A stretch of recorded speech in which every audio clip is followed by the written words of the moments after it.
Pemirsa, ribuan warga rela berdesakan demi mendapatkan paket sembako murah di Terminal Kajen Kabupaten Pekalongan, Jawa Tengah. Padatnya jumlah warga yang datang membuat beberapa orang terjepit kesakitan.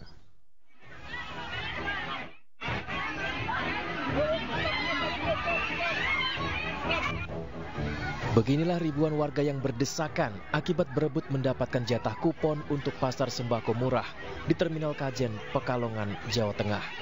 Warga yang antri sejak pagi saling dorong dan langsung menyerbu loket penukaran kupon sembako seharga Rp85.000.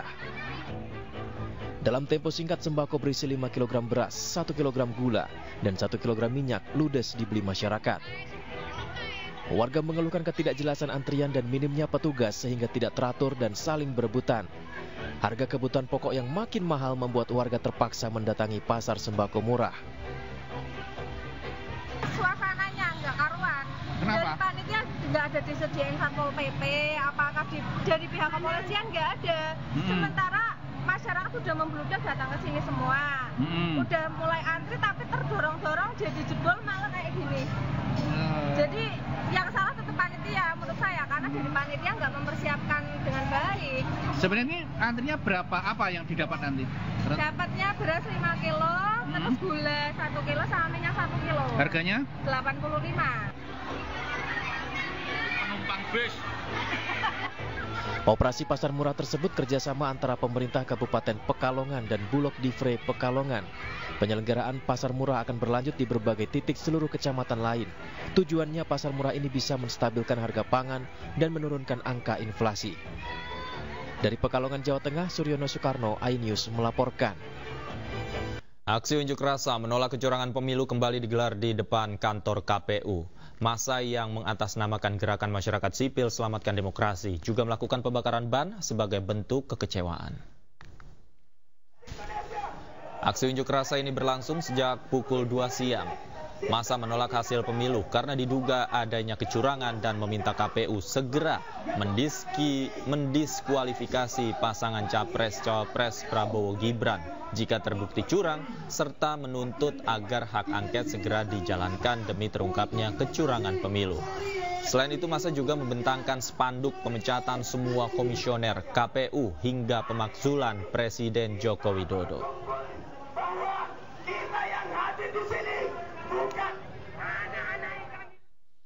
Dan untuk mengetahui suasana terkini dari aksi unjuk rasa di depan kantor KPU sudah bergabung bersama kami rekan Putu Bagus di sana. Selamat sore Putu. Hingga sore hari ini apa saja yang menjadi tuntutan massa?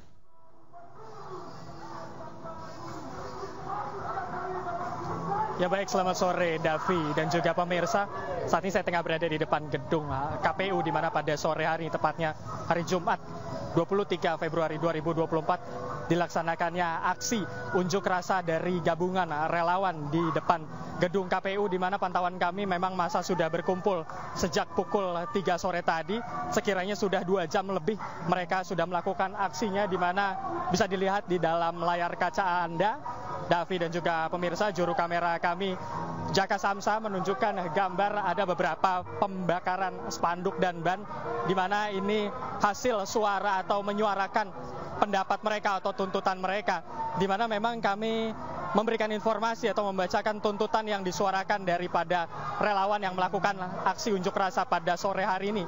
Di antaranya memang masa aksi, yakni menuntut mengadili tindakan kejahatan demokrasi yang dilakukan para elit politik, dan ada juga mereka menolak hasil kedugaan pemilu yang curang, yakni dari hasil quick account yang dianggap tidak atau dianggap sesat, dan juga menuntut audit dari forensik IT KPU. Sementara itu juga ada tuntutan penting yang disuarakan, diantaranya melaksanakan hak angket DPR dan MPR. Seperti yang diketahui, hak angket ini memang sudah diusulkan atau disuarakan oleh Capres nomor urut 3 Ganjar Pranowo yang sudah melakukan hal ini atau menyuarakan hal ini beberapa hari lalu, di mana ini juga direspon positif oleh paslon nomor urut 1 yakni Anies Baswedan dan Muhaimin Iskandar yang mendukung statement untuk hak angket DPR, karena keduanya memang memiliki kepentingan yang sama dari dugaan sementara adanya kecurangan di pesta demokrasi atau pemilu 2024. Di antaranya ada juga tuntutan utama di samping itu, selain yang tadi kami bacakan, mereka juga menyuarakan aksi atau adanya suara menyuarakan untuk mendiskualifikasi, maksud kami, paslon Pilpres yang terbukti melakukan dugaan kecurangan. Karena hal ini mereka anggap merusak tatanan demokrasi dan konstitusi. Sementara itu, tadi sekiranya pukul 16 waktu Indonesia Barat, di dalam gedung KPU, kami mendapatkan informasi bahwa KPU juga melaksanakan press conference begitu. Di antaranya ada 4 poin utama yang dikemukakan. Di antaranya memang merespon isu pelaksanaan rekap perhitungan di kecamatan. Ada juga isu yang dibahas mengenai pemungutan suara ulang dan perkembangan data Sirekap. Seperti yang diketahui, memang Sirekap sempat mengalami masalah karena data C1 yang dikemukakan ini berubah atau berbeda dengan real count yang dikemukakan oleh KPU, real count sementara. Dan sampai sore hari ini kami masih memantau perkembangan informasi di lapangan. Para massa masih melakukan aksi unjuk rasa atau demo secara kondusif, dan kita harap memang adanya respon positif balik dari pihak KPU maupun Bawaslu untuk mendengar aspirasi atau suara mereka yang menganggap adanya hasil dugaan kecurangan pemilu. Sementara itu yang dapat kami sampaikan, kami kembalikan ke Anda, Davi, di studio. Putu Bagus, kami melihat ada asap di belakang Anda. Apakah hingga saat ini massa masih melakukan pembakaran? Bisakah Anda perlihatkan kepada kami dan pemirsa?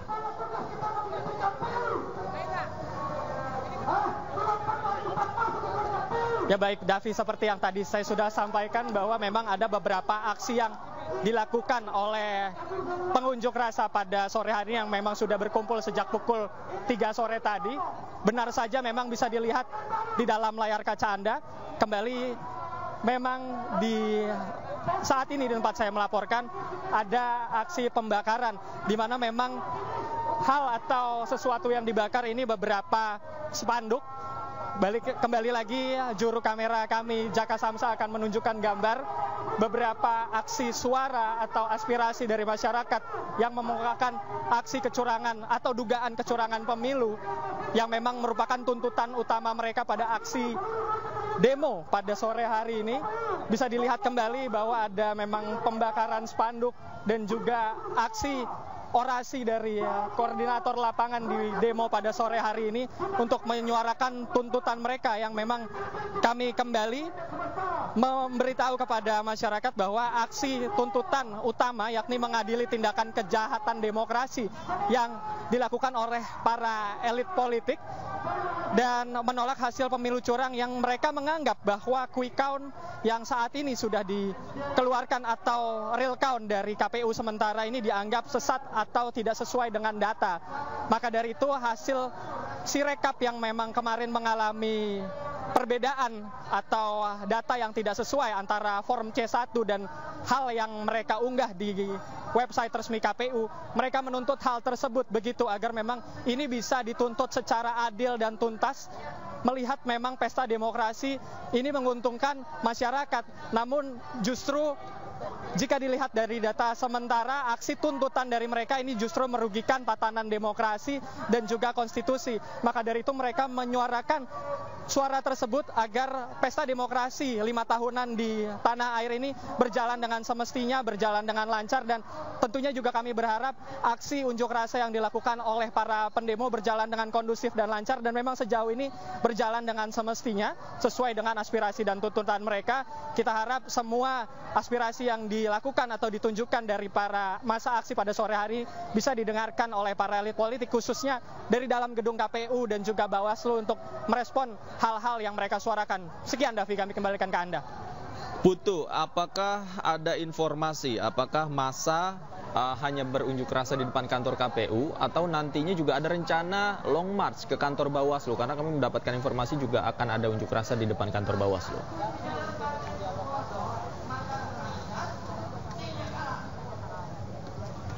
Baik, sejauh ini pantauan kami memang massa masih berkumpul di depan gedung KPU dan memang masih menumpuk begitu untuk menyuarakan aksi atau tuntutan mereka di depan gedung KPU.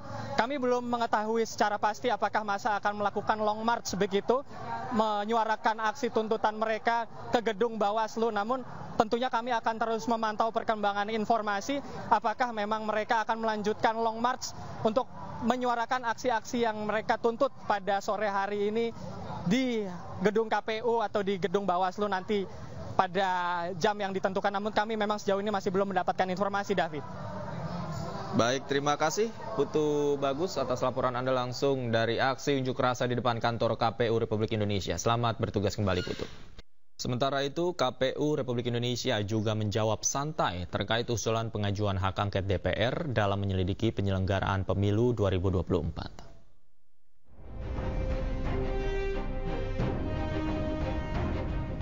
Komisi Pemilihan Umum merespon wacana hak angket DPR yang disuarakan oleh banyak pihak. Komisioner KPU Idam Holik menyebut, semua proses penyelenggaraan pemilu 2024 telah sesuai dengan Undang-Undang Pemilu, termasuk penyelesaian permasalahan pemungutan dan penghitungan suara. Jika terjadi pelanggaran administrasi, maka dapat dilaporkan kepada Bawaslu. Sementara itu, terkait perselisihan hasil pemilu, maka dapat diselesaikan di Mahkamah Konstitusi. KPU selalu berpegang kepada hukum yang berlaku dalam pelaksanaan pemilu 2024. Undang-Undang Pemilu telah jelas mendesain bagaimana menyelesaikan semua permasalahan berkaitan dengan pemungutan dan penghitungan suara. Kalau sekiranya terjadi pelanggaran administrasi, jelas Bawaslu lah yang menangani. Kalau sekiranya ada perselisihan terhadap hasil pemilu, Mahkamah Konstitusi sebagai lembaga yang menyelesaikan permasalahan ini. Jadi Undang-Undang Pemilu sudah menjelaskan hal tersebut, mekanisme penyelesaian semua permasalahan berkaitan dengan pemungutan, penghitungan, dan rekapitulasi. Dan kita sebagai negara demokrasi yang besar, mari kita tegakkan demokrasi konstitusional dan di mana hukum menjadi panglimanya, apalagi dalam prinsip penyelenggaraan pemilu adalah berkepastian hukum. Saya ingin mengajak kepada semua pihak, mari kembali kepada Undang-Undang Pemilu. Sebelumnya desakan menggunakan hak angket terhadap penyelenggara pemilu mencuat, terutama dari PDIP Perjuangan dan Parpol Koalisi Perubahan. Hak angket digunakan untuk menginvestigasi dugaan kecurangan yang dilakukan selama pemilu 2024 berlangsung. Dari Jakarta, Muhammad Zulhilmi, Indra Purnama, Ainus melaporkan. Pihak Istana merespon adanya usulan hak angket untuk mengungkap temuan dugaan kecurangan pemilu 2024. Presiden Joko Widodo mempersilahkan hak angket digulirkan sebagai bentuk hak berdemokrasi.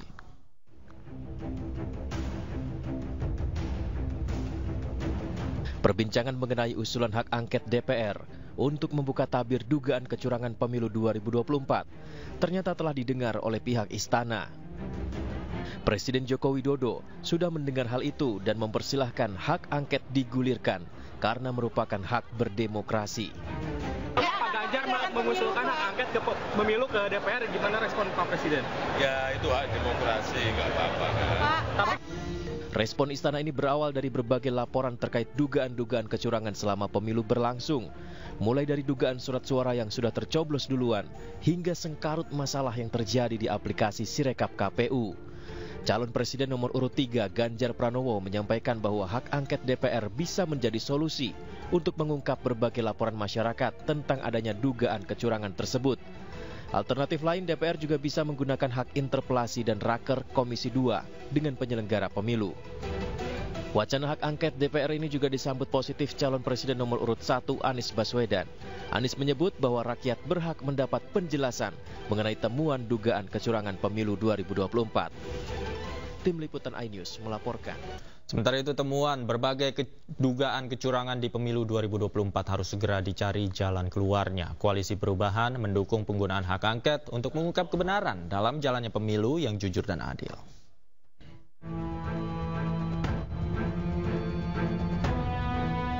Berbagai temuan laporan dugaan kecurangan pemilu dari masyarakat membuat wacana hak angket DPR digulirkan. Seperti yang disampaikan Koalisi Perubahan yang mengusung pasangan calon presiden Anies Baswedan Muhaimin Iskandar. Koalisi Perubahan mendukung jika memang ada niat baik untuk mengungkap kebenaran terkait laporan dugaan kecurangan tersebut dengan cara hak angket. Akan menunggu apa yang dilakukan oleh PDI untuk mengajukan angket, ya. kami sangat mendukung, sangat senang ya. Kalau ada yang melangkah begitu, kita ada di belakangnya, kita siap, kita akan mengawal, kita akan cek sampai ke detail-detailnya, ya. Dan saya yakin pertemuan ini akan berlanjut, ya, terus hari demi hari untuk memberikan sikap kita kepada situasi yang ada. Berbagai persoalan penghitungan suara di aplikasi Sirekap juga membuat Koalisi Perubahan tegas untuk tetap menunggu hasil hitungan manual secara resmi. Rekapitulasi manualnya yang kita tunggu. Sambil menunggu itu, kalau toh ada sahabat kita yang mengajukan hak angket, ya kita tunggu. Sahabat kita itu mengajukan untuk kemudian kita bisa yang seperti disampaikan Pak Hermawi Taslim tadi. Oleh karena itu kita tunggu langkah selanjutnya dari PDIP seperti apa, karena kita belum melihat ada ajuan itu di DPR dan sebagainya.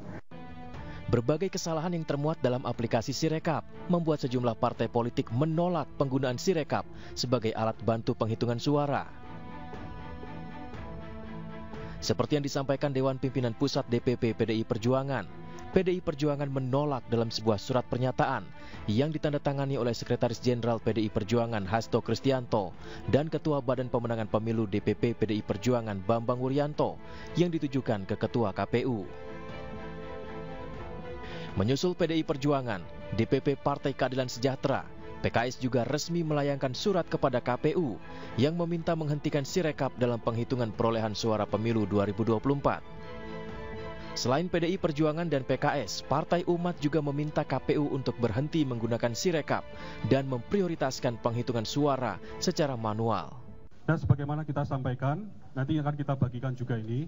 Insya Allah sekarang kita dalam proses mengumpulkan ya bukti-bukti yang penting tersebut. Ya, kita ada tim hukum di sini, ini dikomandoi salah satunya oleh Pak Yudri, ya bagian hukum. Ini kita kumpulkan secermat mungkin, ya. Begitu kita melihat ini sudah cukup dan waktunya, kita akan sesegera mungkin melaporkan ke Bawaslu. Ya, demikian. Permintaan sejumlah partai ini beralasan karena bukannya membantu dalam efektifkan penghitungan suara pemilu, namun penggunaan Sirekap malah menimbulkan keresahan dengan sejumlah kesalahan-kesalahan. Tim Liputan iNews melaporkan. Bursa calon presiden nomor urut 3 Ganjar Pranowo meyakini koalisi partai politik pengusungnya tegas mendukung pengguliran hak angket. Dengan dukungan tambahan dari partai koalisi Anies Mohaimin, wacana hak angket sangat mungkin terrealisasi.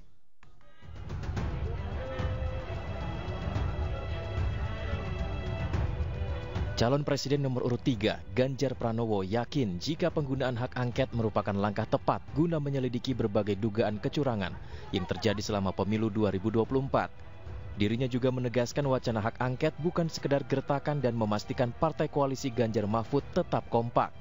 Hal ini menjawab keraguan publik di mana sebelumnya Majelis Kehormatan P3 menilai hak angket kecurangan pemilu tidak perlu dilakukan. Angket itu adalah cara terbaik ketika kemudian hari ini kondisi pemilunya seperti ini. Kan ada cerita Sirekap, kan ada cerita server di Singapura. Sementara KPU mengatakan enggak kok di tempat kita, loh ini mesti satu mengatakan IP-nya saja ada kok masih dibantah. Terus kemudian yang kedua, bagaimana cerita yang ada di lapangan, bagaimana aparatur dan sebagainya. Kan yang paling bagus untuk bisa mengklarifikasi semuanya ini, ya sudah penggunaan hak pengawasan, hak konstitusi dari DPR untuk kemudian membuat penyelidikan itu paling bagus, paling fair. Tapi kami tidak pernah menggertak. Kami menyampaikan cara yang biasa saja. Ada banyak cara sebenarnya, angket boleh atau raker komisi 2 aja deh, segera. Ya sampai dengan tanggal 15 kemarin alternatif kita sampaikan. Saya kira kita kompak juga. Sementara itu berbagai langkah dilakukan Partai Koalisi Prabowo Gibran untuk menghindari wacana hak angket terrealisasi. Dilantiknya Ketua Umum Partai Demokrat Agus Harimurti Yudhoyono sebagai Menteri ATR BPN diyakini menjadi salah satu cara agar langkah koalisi Ganjar Mahfud dan Anies Mohaimin semakin sempit. Ya kalau hak angket kan hak politisi DPR. Tapi Partai Golkar dan koalisinya itu pasti akan menolak. Dan kedua, koalisi presiden sampai saat ini adalah bertambah dengan Mas AHY masuk. Jadi yang di luar pemerintah semakin sedikit.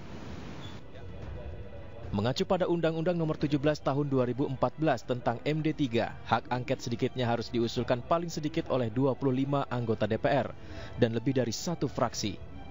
Usulan nantinya akan resmi menjadi hak angket DPR jika mendapat persetujuan rapat paripurna yang dihadiri dan disetujui oleh lebih dari setengah anggota DPR yang hadir dalam rapat tersebut. Saat ini parpol pendukung Ganjar Mahfud yang diisi dengan PDIP dan P3 memiliki 147 kursi di DPR, ditambah dengan parpol pendukung Anies Muhaimin 167 kursi, maka jumlah total parpol pendukung hak angket sebanyak 314 kursi. Jumlah ini jauh lebih banyak dibanding dengan parpol koalisi Prabowo Gibran dengan jumlah 261 kursi dari 4 partai, yaitu Gerindra, Golkar, PAN, dan Demokrat. Dari Jakarta, Tim Liputan iNews melaporkan. Indonesia Corruption Watch dan Komisi untuk Orang Hilang dan Korban Tindak Kekerasan menemukan sebanyak 310 peristiwa dugaan kecurangan di pemilu 2024. ICW dan Kontras menilai KPU gagal dalam proses penyelenggaraan pemilu 2024. Bahkan ICW dan Kontras menilai pemilu 2024 sebagai pemilu terburuk sejak era reformasi. Selama proses pemilu 2024, ICW telah menemukan 310 dugaan kecurangan yang meliputi pelanggaran netralitas, manipulasi suara, penggunaan fasilitas negara oleh kandidat hingga politik uang. Sementara itu Kontras juga meminta KPU melakukan audit menyeluruh serta kompensasi kepada keluarga anggota yang meninggal dunia. Kontras juga masih menerima dugaan intimidasi. KPU diminta terbuka kepada publik dalam sistem informasi kampanye dan dana kampanye pemilu 2024. 5 peristiwa bentrokan dan 8 lainnya yaitu intimidasi begitu.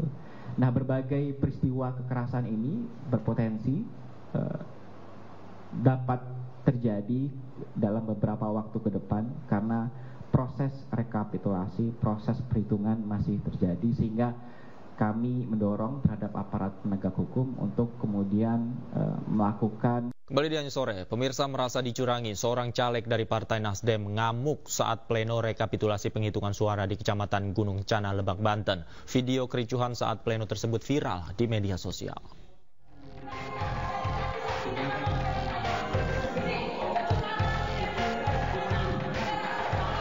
Inilah video amatir caleg DPRD Kabupaten Lebak, Banten yang ngamuk saat pleno rekapitulasi penghitungan suara di Kecamatan Gunung Kencana, Lebak, Banten, dan videonya viral di media sosial. Caleg tersebut ngamuk lantaran adanya dugaan kecurangan pihak PPK dan penyelenggara pemilu di tingkat kecamatan saat pleno. Ada dugaan puluhan suara partai yang tiba-tiba hilang saat pleno rekapitulasi. Bahkan ada juga puluhan suara yang hilang dan masuk ke caleg lain yang juga dari partai yang sama, yakni Partai Nasdem. Sesuai data C1 yang saya miliki, cek salinan ini, data partai yang tadinya jumlah 99 berubah hanya menjadi 2 per desa. Sedangkan di desa Cikinggang, di TPS 1 aja, ini sudah jelas dan nyata bahwa TPS 1 aja Partai Nasdem ini 23. Seperti ini yang saya keberatan. Makanya saya meminta kepada PPK dan penyelenggara untuk membuka C1 plano untuk di Pangpang. Tapi mereka tidak melakukan itu.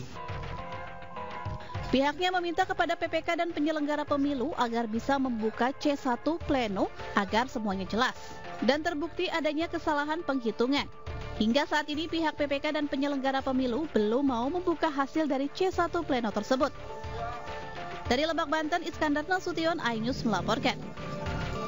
Pemirsa, laporan terkait adanya dugaan potensi partai tertentu yang akan menerima limpahan suara demi memenuhi syarat lolos ambang batas parlemen muncul ke permukaan. Dugaan tersebut muncul seiring keputusan KPU untuk menghentikan sementara proses rekapitulasi suara di tingkat kecamatan. Akibatnya hal tersebut menimbulkan kecurigaan. Skenario yang muncul ialah partai yang berpotensi kuat tak lolos parlemen akan dilimpahkan suaranya untuk partai tertentu. Suara partai kecil yang akan diambil untuk dialihkan diantaranya berasal dari Partai Perindo, Partai Gelora, dan Partai Umat. Bahkan banyak contoh suara-suara caleg yang menghilang. Salah satunya adalah caleg DPR RI Dapil 8 Jawa Timur dari Partai Perindo yang mengaku ribuan suara yang didapat menghilang. Hilangnya suara ini diketahui dari sistem Sirekap milik KPU. Tapi Sirekap ini kan alat baru. Penundaan rekapitulasi membuat isu manipulasi suara demi loloskan partai tertentu menyeruak. Dan untuk membahasnya sudah bergabung bersama kami Abdul Holik Ahmad, caleg Partai Perindo, dan Egy Primayoga, Kepala Divisi Korupsi Politik ICW. Selamat sore Pak Holik dan Mas Egy. Selamat sore, Assalamualaikum. Waalaikumsalam. Saya ke Pak Holik terlebih dahulu. Pak, gimana Pak mengawal suaranya nih di Dapil? Apakah aman Pak? Ya, saya beberapa hari ini tetap melakukan monitoring ya dengan teman-teman di sekarang sudah di tingkat PPK ya. Jadi teman-teman sudah mengawal suara di tingkat kecamatan dari proses hasil pemilu di TPS ya. Suaranya belum aman karena memang kita terganggu oleh sistem KPU yang disebut dengan Sirekap itu ya. Ada dua hal yang menurut kami ada kejanggalan dalam kaitan dengan Sirekap. Pertama bahwa data-data yang dimunculkan di dalam Sirekap itu data yang sama sekali tidak bisa dipertanggungjawabkan. Jadi awal-awal muncul misalnya sebelum dihentikan sementara oleh KPU itu adalah banyak angka-angka yang di luar nalar dan logika. Di setiap TPS itu tidak mungkin ada lebih dari 300, tapi yang muncul ada angka yang jauh lebih dari. Jadi kemudian yang kedua kita tengarai misalnya di dalam Sirekap itu saya mengamati betul partai-partai besar atau saya istilahkan partai-partai incumbent di Senayan itu relatif konstan ya, stabil gitu angka-angkanya.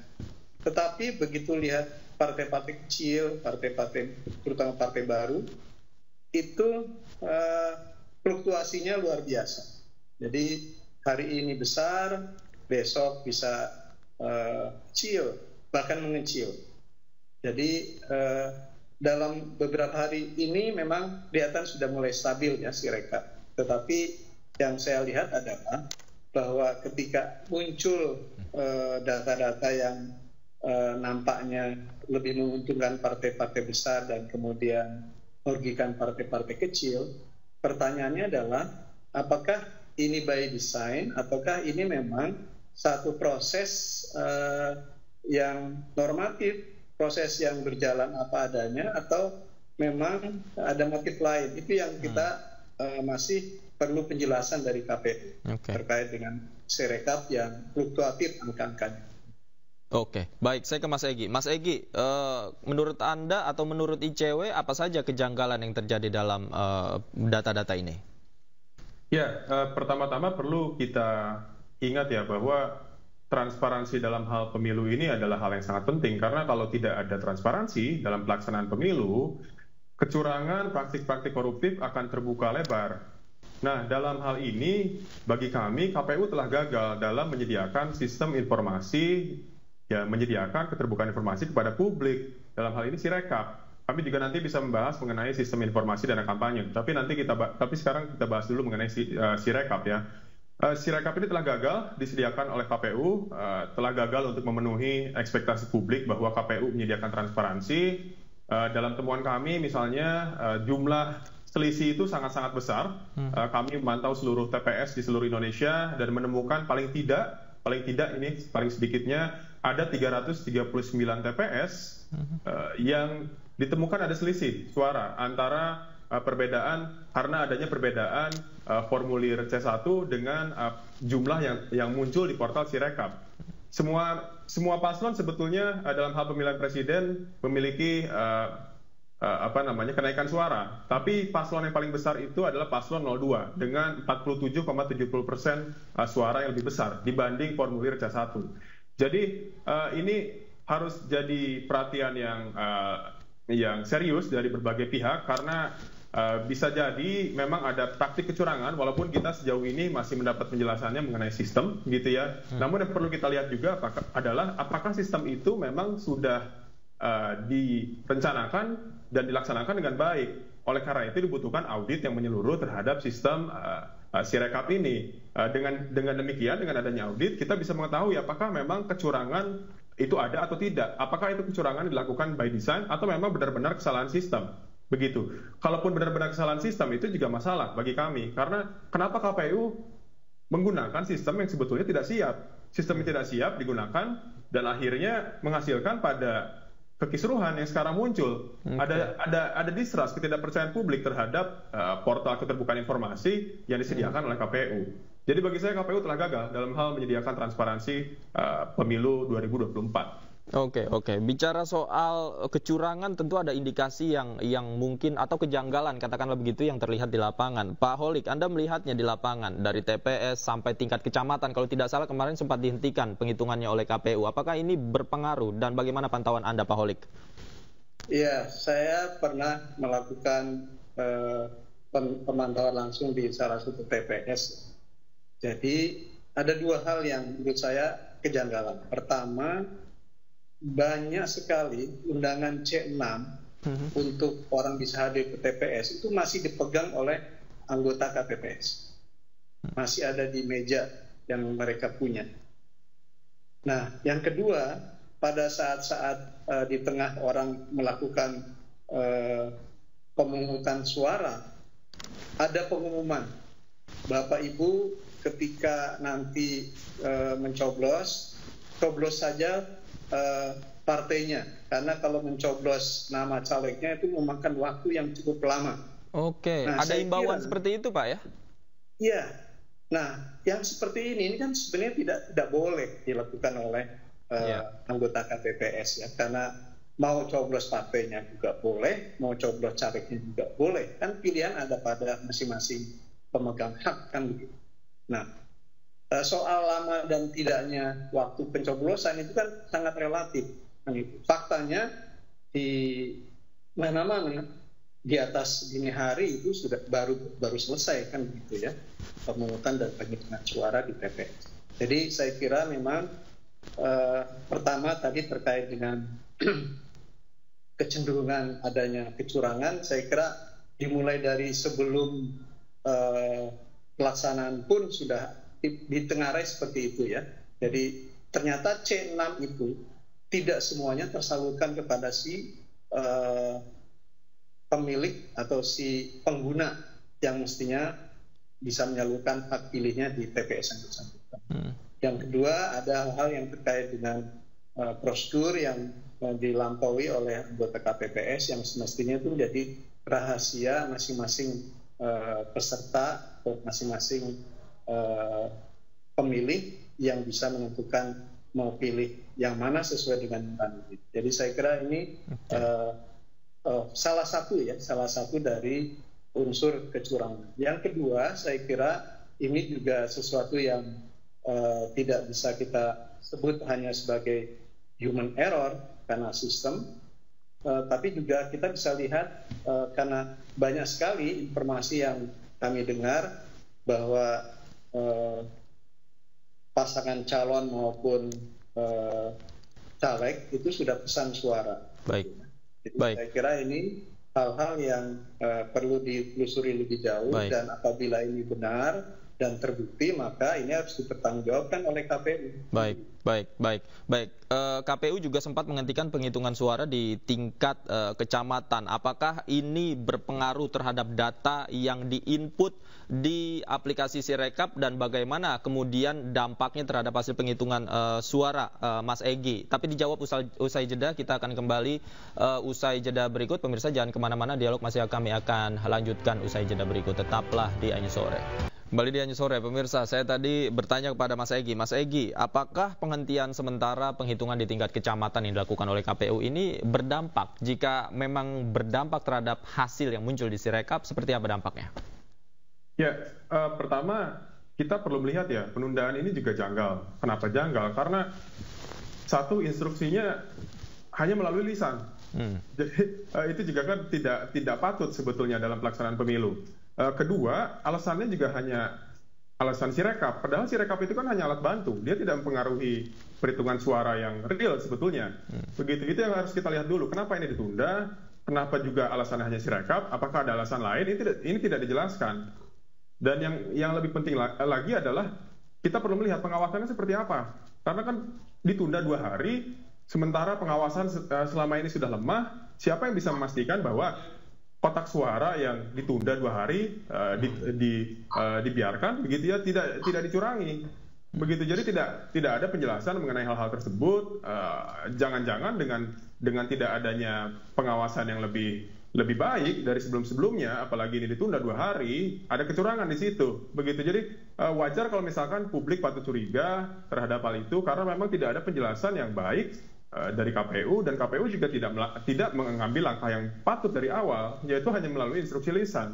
Belum kalau kita melihat dari jadwal yang sudah ditentukan, 35 hari setelah pemungutan suara itu kita harus ada hasilnya.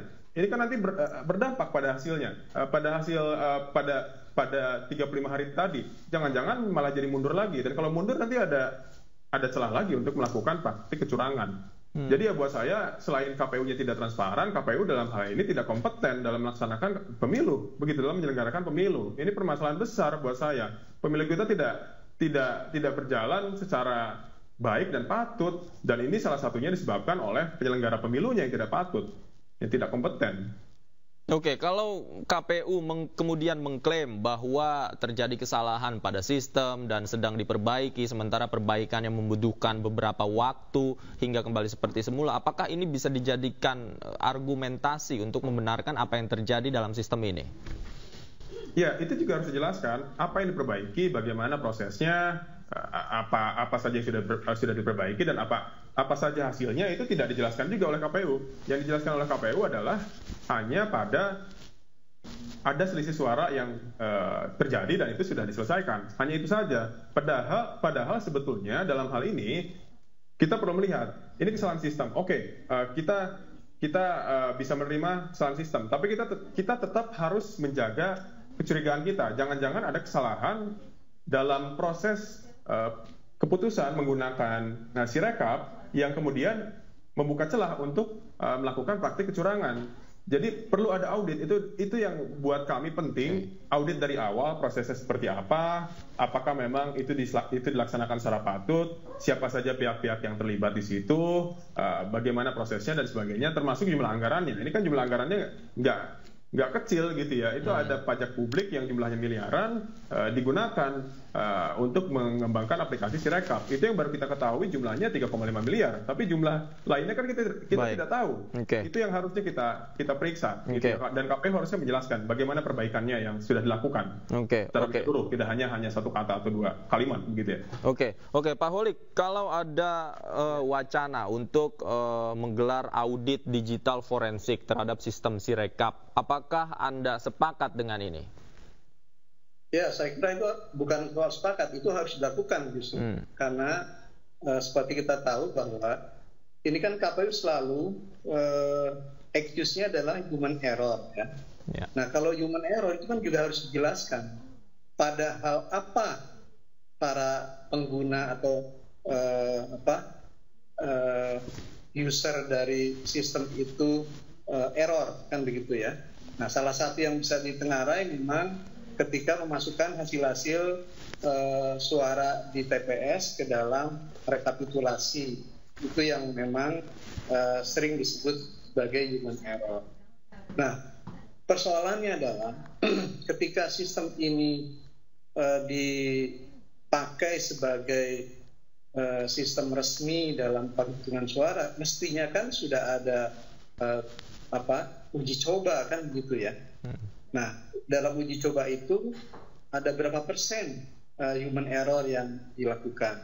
Kan mestinya harus ada, kan begitu ya. Tapi kita tidak pernah mendapatkan informasi tentang itu. Seperti tadi disebut oleh Mas Edi bahwa transparansi yang dibangun oleh KPU itu adalah semu, kan gitu ya. Maunya transparan, tapi prakteknya ada hal-hal yang disembunyikan, termasuk juga dalam hal rekapitulasi. Jadi saya kira terkait dengan upaya untuk audit digital forensik terhadap sistem yang digunakan oleh KPU, kami sangat mendukung dan itu harus segera kita lakukan. Karena itu salah satu indikasi kuatnya kecurigaan dan kejanggalan adanya kecurangan dalam proses pemilu. Oke. Mas Egy, kalau tadi dikatakan bahwa ada kecenderungan suara dari partai politik yang kecil ini hilang dan dialihkan kepada partai politik incumbent, apakah Anda juga menemukan hal-hal seperti ini dan apakah itu signifikan jumlahnya? Sejauh ini kami belum menemukan ya, tapi kami juga menemukan secara langsung tidak, tapi kami mendengar kabar tersebut dan itu tentunya juga menjadi hal yang mengkhawatirkan karena kecurangan pemilu dugaannya itu sudah meluas, tidak aneh tapi tetap harus kita jadikan perhatian yang kuat karena itu mencoreng integritas pemilu yang sudah digaungkan oleh KPU dan juga berbagai banyak pihak. Jadi semestinya di sini juga ada peran Bawaslu yang lebih aktif dan Bawaslu perlu menunjukkan bahwa mereka tidak menjadi lembaga yang tidak punya taring. Ya semestinya tidak hanya harus menunggu laporan, tapi juga proaktif melihat dugaan kecurangan tersebut. Terkait dengan aplikasi Sirekap, jadi apa yang harus dilakukan menurut Anda, Mas Egy? Ya, tentu kami pertama-tama mendorong satu audit menyeluruh. Dari situ kita bisa tahu apakah ada kecurangan yang betul dilakukan dalam sistem Sirekap atau tidak. Dan kedua juga harus dipublikasikan anggarannya berapa, besarannya berapa, rinciannya berapa lama, siapa saja pihak yang terlibat.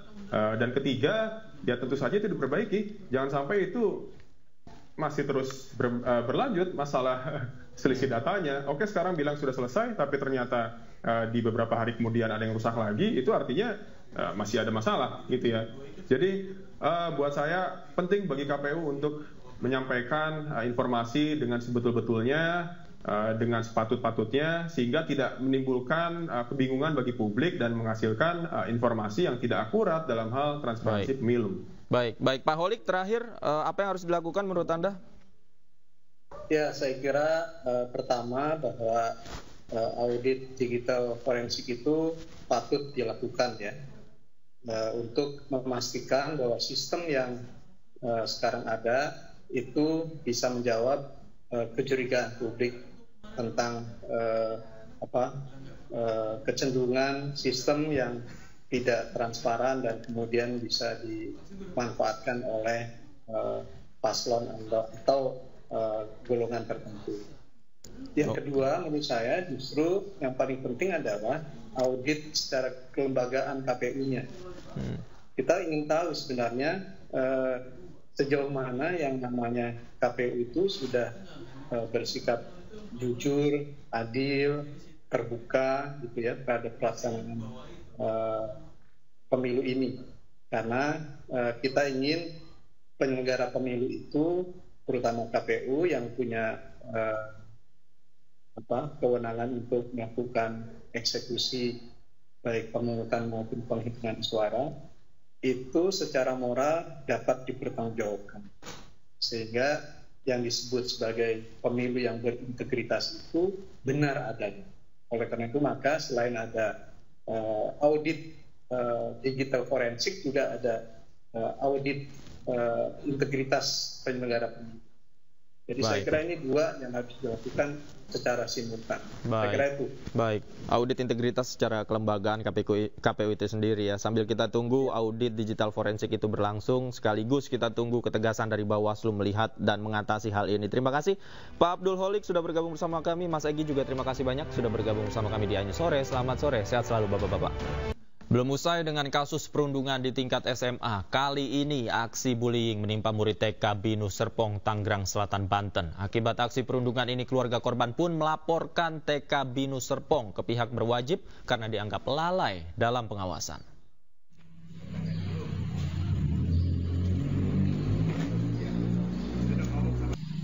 Seorang pria Parubaya mendatangi Mapolres Tangerang Selatan membuat laporan polisi terkait cucunya yang menjadi korban perundungan di TK Binus Serpong, Tangerang, Banten. Aksi perundungan yang terjadi berulang kali di lingkungan sekolah ini membuat cucunya tak mau lagi sekolah karena trauma. Tak hanya itu, cucunya berusia 5 tahun kerap menderita luka memar akibat perundungan di sekolah. Keluarga korban pun menyayangkan pihak sekolah yang tak peduli terkait seringnya aksi perundungan.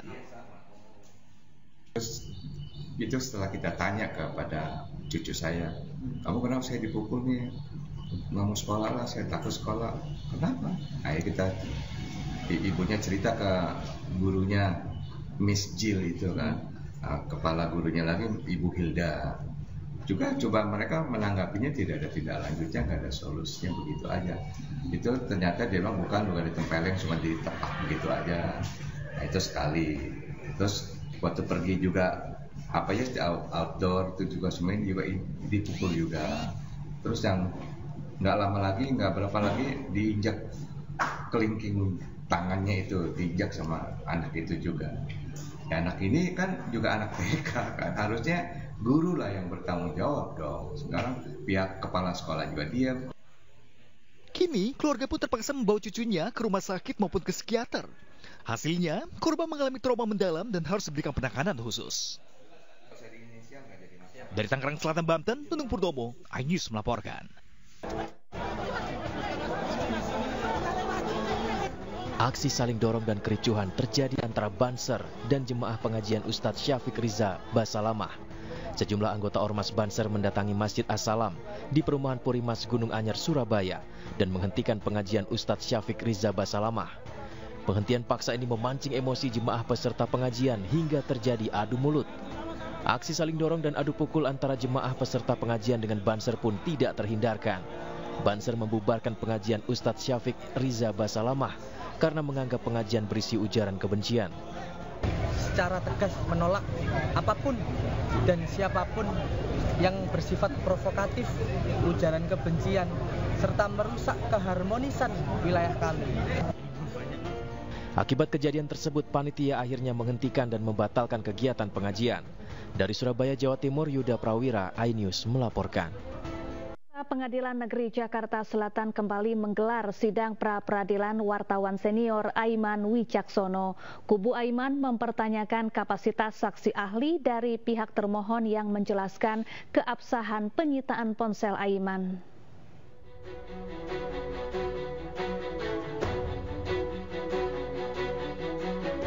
Pengadilan Negeri Jakarta Selatan menggelar sidang lanjutan pra-peradilan wartawan senior Aiman Wicaksono. Agenda sidang mendengarkan keterangan ahli yang disampaikan pihak termohon. Bidang Hukum Polda Metro Jaya menghadirkan ahli hukum pidana dari Universitas Krishna Dwipayana, Kombes Purnawirayan Warasman Marbun. Kehadiran ahli ini mendapat penolakan dari kubu Aiman, sebab ahli merupakan purnawirawan polisi aktif sehingga dikhawatirkan tidak independen. Kubu Aiman juga menolak penjelasan ahli terkait keabsahan penyitaan ponsel Aiman. Saksi ahli dari termohon dan yang dihadirkan adalah ahli hukum pidana. Tadi kami sudah mengawali pertanyaan sejak awal untuk melihat apakah ada konflik of interest terhadap ahli ini, di mana saudara ahli ini juga merupakan purnawirawan dari Polri sendiri ya. Sehingga kami mengklarifikasi itu dan sudah dijawab. Yang kedua, tentu tujuan dari pra-peradilan ini adalah menguji sah tidaknya penyitaan. Apa yang diuji? Yang diuji adalah prosedur formil, tata cara mekanisme penyitaan itu. Benar nggak atau tidak? Itulah substansi pengujian terhadap sah tidaknya penyitaan di dalam pra-peradilan ini. Tentu pertanyaan-pertanyaan kita juga kepada ahli letaknya pada benar nggak prosedur yang sudah dilakukan oleh penyidik. Sebelumnya, Aiman Wicaksono mengajukan permohonan pra-peradilan atas penyitaan ponsel miliknya saat diperiksa sebagai saksi oleh Polda Metro Jaya. Pemeriksaan terkait informasi dugaan aparat tak netral dalam pemilu yang dilontarkan Aiman. Kubu Aiman menilai penyitaan ponsel, SIM card, dan akun media sosial tidak sah secara hukum. Dari Jakarta, Muharlin, Dede Rudi, Dipo Andi Muharram, iNews melaporkan. Pemirsa, Ketua PBHI Julius Ibrani bersama Koalisi Masyarakat Sipil memberikan dukungan terhadap Aiman.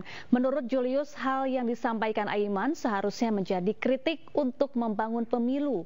Sementara itu, aktivis dari Lembaga Bantuan Hukum Pers Ade Wahyudin mengkhawatirkan pola aparat yang mengejar pemberi informasi dalam kasus Aiman bisa mengancam kebebasan berekspresi dalam demokrasi. Kami bersama Koalisi Masyarakat Sipil Kawal Pemilu Demokratis sejak awal menyoroti segala hal baik yang sifatnya informasi ataupun kritik terhadap penyelenggaraan pemilu, salah satunya sebagaimana disampaikan oleh Saudara Aiman Wicaksono yang juga merupakan objek atau materi yang kita sampaikan kepada negara, baik melalui kanal publik media massa, baik melalui kanal penyelenggaraan pemilu yang resmi, Bawaslu, DKPP ataupun KPU, itu keseluruhannya tujuannya adalah untuk membuat pemilu kita agar tetap demokratis. Pemilu kita jauh daripada intervensi-intervensi politik untuk memenangkan 1-2 paslon tertentu, tetapi untuk menyuarakan suara rakyat yang utuh. Nah, apa yang disampaikan Aiman bahwa ada dugaan intervensi lewat kekuasaan, bahwa ada pengerahan aparat, itu sama seperti yang kami sampaikan sebelum-sebelumnya, jauh sebelum Aiman menyampaikan. Jadi yang harus dinilai sebetulnya oleh negara ini, oleh Kepolisian Republik Indonesia adalah substansi dari apa yang disampaikan, artinya materinya. Seharusnya fokusnya itu terhadap apa yang disampaikan gitu ya. Jadi kritiknya itu harusnya yang dibahas adalah apa yang disampaikan, bukan kemudian mencari siapa yang dia memberikan informasi. Dan pola-pola mengejar pemberi informasi ini menjadi pola yang cukup mengkhawatirkan sebenarnya dalam ruang lingkup kebebasan berekspresi kita gitu. Mas Aiman kuasa hukum dan ahli hukum pers itu terkait dengan hak tolaknya gitu. Sehingga harusnya hak tolak dulu kemudian dibatalkan. Jadi mungkin itu, dan saya pikir kasus ini tidak layak dilanjutkan karena ini bagian dari ekspresi dan kritik yang harus direspon secara positif. Kriminalisasi berdasarkan pasal 14 dan 15 UU 146 ini kan berita bohong ya. Sementara apa yang disampaikan oleh Mas Aiman itu sebetulnya adalah suatu bentuk kritik yang mengingatkan netralitas aparat yang sebetulnya ini nggak cuma sekali saja disampaikan, tapi sudah berkali-kali disampaikan tidak hanya oleh Mas Aiman tapi juga oleh individu lain dan juga oleh NGO maupun lembaga-lembaga. Ya, pemirsa, Pengadilan Negeri Jakarta Selatan kembali menggelar sidang pra-peradilan wartawan senior Aiman Wicaksono. Berbagai dukungan untuk Aiman juga terus berdatangan, dan untuk membahasnya sudah bergabung bersama kami ada Julius Ibrani, Ketua Perhimpunan Bantuan Hukum dan Hak Asasi Manusia Indonesia atau PBHI. Selamat sore Mas Julius, apa kabar? Selamat sore, siapa? Terima kasih, kabar sehat. Baik Mas Julius, hari ini Anda dan teman-teman mendatangi gedung PN Jakarta Selatan. Apa yang melatar belakangi PBHI dan beberapa kelompok lainnya datang untuk memberi dukungan kepada Aiman Wicaksono? Ya, ada beberapa pertimbangan yang cukup fundamental yang kaitannya menjadi bagian dari advokasi PBHI dan teman-teman koalisi selama belasan tahun. Pertama tadi adalah soal kebebasan berekspresi, ya, dalam bentuk pendapatkah, dalam bentuk kritik terhadap negara yang dijamin undang-undang dan sepatutnya tidak boleh dikriminalisasi. Itu yang pertama. Yang kedua, PBHI juga bersama Koalisi Masyarakat Sipil Kawal Pemilu Demokratis menilai apabila ini dalam kaitannya dengan durasi pemilu, dalam kaitannya dengan penyelenggaraan pemilu, maka materi yang disampaikan oleh Saudara Aiman itu menjadi bagian dari yang kita jaga. Yang kita jaga dalam arti ini harus dijadikan perbaikan, materinya harus masih dijaga di dalam koridor penyelenggaraan pemilu. Apabila dia dugaan pelanggaran etik ke Bawaslu, administrasi dan juga segala macam, tidak pada koridor kriminalisasi pidana. Nah, ini dua hal yang mendasari kami, mengapa kami bersolidaritas untuk Saudara Aiman Wicaksono. Nah, terlebih lagi ini menjadi pijakan ke depan, ya. Jika pemilu diawali dengan peristiwa-peristiwa seperti ini, dinodai lewat peristiwa kriminalisasi, maka kita sudah bisa memberikan proyeksi ke depan bahwa ekspresi-ekspresi kritis masyarakat sipil, ekspresi-ekspresi kritis dari berbagai macam komponen yang lain termasuk para politisi itu juga masih dalam ancaman baik kriminalisasi ataupun represi dalam bentuk lainnya. Ini kira-kira yang menjadikan kami perlu dan penting untuk bersolidaritas bagi Aiman karena merupakan ancaman juga bagi kita semua di sini. Baik. Begitu. Baik. Apakah menurut Anda penyidik ini artinya telah melakukan kesalahan saat melakukan penyitaan ponsel Aiman saat Aiman diperiksa oleh penyidik dalam statusnya sebagai saksi? Iya, saya sebelum berangkat ke persoalan teknis soal penyitaan atau penggeledahan ya, kita harus dudukan dulu persoalan ini gitu. Bahwa Aiman adalah tim sukses atau caleg itu merupakan hak pribadinya dalam konteks politik. Tetapi yang menjadi materi pokok dalam laporan terhadap Aiman dalam proses penyelidikan ataupun penyidikan oleh pihak kepolisian adalah informasi, pesan, pendapat dan atau kritik yang disampaikan oleh Aiman. Itu dulu. Yang isinya sebetulnya adalah kritik terhadap kekuasaan agar tidak bablas, agar selalu dibatasi demi pemilu kita yang demokratis. Dan kemudian ini dikonfirmasi melalui pemeriksaan di mana salah satu rujukan yang beredar di pemberitaan kami baca, rujukan dalam pemeriksaan Aiman yang kemudian dijadikan alat bukti adalah pemberitaan. Nah, maka saya harus katakan dalam titik ini berarti ada dua koridor yang tidak boleh dilewati ketika memeriksa materi atau substansi yang disampaikan oleh Aiman. Pertama adalah materi pemberitaan, yang artinya dia harus tunduk pada Undang-Undang Pers nomor 40 tahun 99. Ada hak jawab di sana, ada hak tolak di sana, bahkan ada pelaporan dugaan kode etik, pelanggaran kode etik jurnalistik ke Dewan Pers. Apakah mekanisme ini berjalan? Sepanjang pengetahuan saya ini tidak berjalan, jadi tidak ada pemeriksaan di Dewan Pers. Itu yang pertama. Yang kedua adalah kaitannya dengan dugaan pengerahan aparat negara untuk pemenangan 1-2 calon tertentu yang artinya dalam koridor penyelenggaraan pemilu. Nah, mekanisme pelaporan dugaan pelanggaran, pengawasan dan segala macam itu ada di Bawaslu. Dan sepanjang pengetahuan saya koridor ini juga tidak berproses sama sekali atau bahkan tidak dilalui, tahu-tahu langsung kriminalisasi proses pemidanaan lewat LP, pelaporan pidana.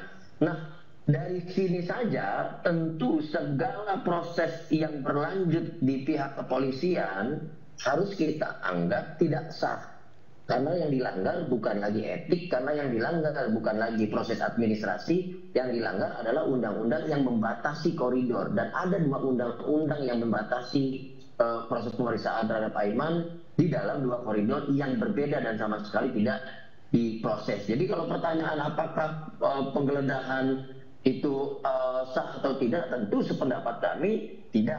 Apakah proses ini sampai sejauh ini juga sah? Ya tentu menurut kami tidak. Baik. Karena berada pada koridor yang berbeda. Dan yang lebih penting lagi, kalau kita bicara pada 2 koridor itu, maka segala jenis informasi, narasumber atau informan yang menyampaikan pesan, memberikan data, dokumentasi terhadap Aiman itu justru harus dilindungi gitu. Dalam konteks pemilu dia bisa dikaitkan dengan status whistleblower gitu ya. Dalam konteks Dewan Pers dia adalah informan yang harus diuji dulu lewat mekanisme pers. Kira-kira begitu. Siapa? Baik Mas Julius, saat Aiman melontarkan informasi mengenai dugaan aparat tidak netral dalam pemilu, ini kan statusnya masih sebagai seorang wartawan. Namun kira-kira mengapa kemudian polisi terus mengejar narasumber yang memberikan informasi kepada Aiman hingga sampai menyita ponsel serta sejumlah media sosial milik Aiman? Nah, ini yang tadi saya katakan, kalau pemeriksaan itu difokuskan pada person, subjek, siapa itu Aiman, dia berasal dari tim ses mana, caleg mana, segala macam, maka disinilah terjadi keliaran dalam pemeriksaannya. Harusnya yang dijadikan indikator itu adalah substansi dari kritik yang disampaikan Aiman. Dan ternyata kan ini juga yang sepengetahuan saya digunakan oleh pihak penyidik di dalam proses pemeriksaan. Kalau kemudian dia merujuk pada pemberitaan media massa, kalau dia kemudian mengambil bukti-bukti dari pemberitaan media massa, ini jelas koridornya berarti koridor Dewan Pers. di bawah Undang-Undang Pers nomor 40 tahun 19. Ini yang harus dilakukan. Makanya saya katakan kalau koridor ini tidak dilaksanakan, artinya keseluruhan prosesnya harus dianggap batal atau tidak sah, gitu. Nah, apakah Aiman menyampaikan itu dalam konteks dia sebagai personal, sebagai jurnalis, personalnya sebagai newscaster dan segala macam, itu kemudian tidak menjadi pertimbangan lagi karena materinya sudah terkunci di situ. Ini adalah materi pemberitaan. Materi pemberitaan ini adalah materi jurnalistik yang diuji lewat mekanisme jurnalistik di bawah Dewan Pers. Hak jawab, hak tolak dan segala macam, dan itu yang harus dilalui. Itu kaitannya dengan materi gitu. Oke, lalu bagaimana Anda melihat jalannya sidang pra-peradilan hingga hari ini? Ya, menurut kami ya tadi hari ini pra-peradilan memanggil seorang ahli untuk membahas. Kalau saya berpendapat bahwa tidak perlu kita berpanjang-panjang cerita melihat mekanisme teknis dalam hal penyitaan. Harus ada izin pengadilan kecuali tertangkap tangan. Penyitaan harus didahului dengan pertimbangan ABCD segala macam, dengan status harus tersangka kalau saksi. Saya tidak mau berpanjang-panjang ke sana karena menurut saya itu persoalan yang teknis. Yang saya sampaikan persoalan fundamentalnya dulu, karena ini indikator kita dalam berdemokrasi. Ketika materinya adalah materi jurnalistik yang diperiksa, yang diuji, yang dijadikan bukti, maka berhenti. Negara demokrasi mewajibkan, kata kuncinya adalah mewajibkan pengujiannya dengan mekanisme pers di bawah Undang-Undang Pers, yaitu melalui Dewan Pers. Ketika sudah melampaui koridor itu, maka kita sedang melampaui apa yang diatur oleh hukum, kita sedang menyiasati, menyurangi, kita sedang mengangkangi demokrasi kita. Karena Dewan Pers dan jurnalisme adalah satu dari 4 pilar demokrasi gitu. Baik, terima kasih Mas Julius Ibrani, Ketua PBHI telah bergabung bersama kami di Ain Sore. Pemirsa, puluhan peserta mengikuti ajang audisi Miss Indonesia 2024 yang digelar di Kota Semarang, Jawa Tengah. Tidak hanya datang dari Kota Semarang, ajang bergengsi ini juga banyak diminati peserta dari berbagai kota di sekitarnya.